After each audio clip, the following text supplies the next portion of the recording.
C'était pas le Covid le problème, ni même la dette en soi. En fait, le problème, c'est la croissance. Le problème, c'est quand l'argent ne rentre pas. C'est-à-dire quand la croissance est très faible, voire inexistante. Pourquoi? Parce que quand tu empruntes de l'argent, en fait, c'est pour investir. Et du coup, ton investissement est censé te rapporter de l'argent demain pour rembourser à la fois tes dettes, mais aussi tes charges d'intérêt.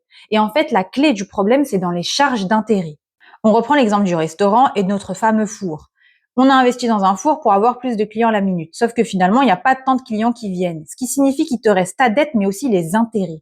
Pour l'État, c'est pareil. Il a emprunté, mais il a emprunté avec un taux d'intérêt. Sauf que finalement, il n'a pas généré assez d'argent, c'est-à-dire qu'il n'a pas eu assez de croissance. Et s'il a peu de croissance, la conséquence, c'est que sa croissance sera inférieure au taux d'intérêt, c'est-à-dire à la charge de la dette. Et donc, on se retrouve coincé exactement comme un resto et on se met à couper dans les dépenses. On vire des gens, on achète moins de produits et ainsi de suite. Le problème, c'est que quand tu réduis ce genre de dépenses, tu réduis aussi ta capacité à générer de la croissance. Et donc, c'est un cercle vicieux. C'est pour ça que la dette, c'est pas le problème en soi. C'est vraiment la charge d'intérêt de la dette, mais aussi l'absence de croissance ou la très faible croissance.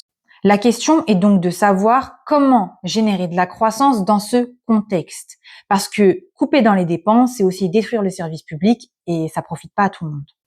Et ça, je te l'explique dans une prochaine vidéo.